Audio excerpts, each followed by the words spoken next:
इतना ईर्ष्या, इतना दूसरे के प्रति इतना द्वेष, आप इतना बुरा चाहते हैं, आप जीतना चाहते हैं।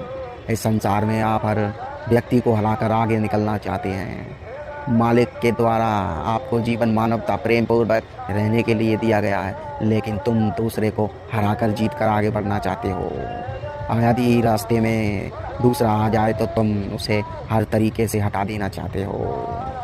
तुम स्वतंत्रता चाहते हो, तुम अपना सुख चाहते हो, दूसरे से तुमको कोई मतलब नहीं, तुम्हारे भीतर कोई करुणा दया कुछ नहीं।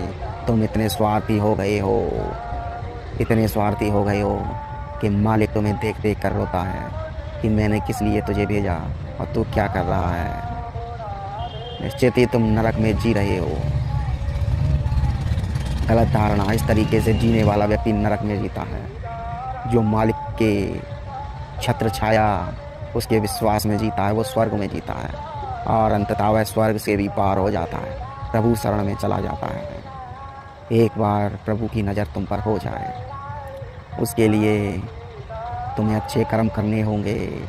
अपने भीतर भरी गंदगी को अपनी अच्छाइयों में बदलना होगा, अपने सिद्धांतों को बदलना होगा, अपने घमंड को झुकाना होगा। इतना अहंकार पाल रखा है कि तुम जाने कहाँ के कौन से राजा बन गए हो। तुम्हारी कुत्ते बराबर भी इज्जत नहीं है वास्तविक जगत में। कमीनों, इतना अहंकार पाल रखा है तुमने।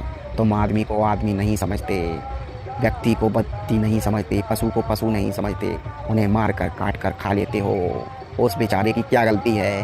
हरामखोरों, अपनी भूख को बुझाने के लिए दूसरे की बलि क्यों देते हो? अपनी भूख को बुझाने के लिए दूसरे के प्राण क्यों लेते हो? वही प्राण तुम्हारे निश्चित ही जाएंगे।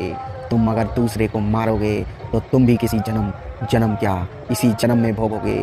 किसी जन्म में जाने की ज़रूरत नहीं है। तुम्हारी बुद्धि भ्रष्ट होगी, मति कुमति होगी और ऐसे ऐसे कृत्य करने लगोगे कि खुद से ही खुद का ही हनन होगा। तुम्हारी बुद्धिहीन हो जाएगी। नरक क्या, जिस स्थिति में तुम जियोगे वो नरक से भी बदतर रहेगी। अभी जिस स्थिति में तुम जी रहे हो तुम्हारे लिए वो नरक है, क्योंकि तुमने स्वर्ग का आनंद, मालिक का प्रेम जाना ही नहीं है। इसलिए तुम्हारे लिए जैसे तुम जी रहे हो नरक में ही जी रहे हो। ऐसे व्यक्तियों को उठने के लिए किसी संत महापुरुष की शरण में जाना होता है, तभी उसके पापों को वह काट सकता है। लेकिन तुम इतने अहंकारी हो कि किसी सच्चे संत महापुरुष की तुम बुराई करते हो। तुम उसकी शरण में जाने में बहुत छोटा समझते हो। मत जाओ, मत जाओ, भोगोगे।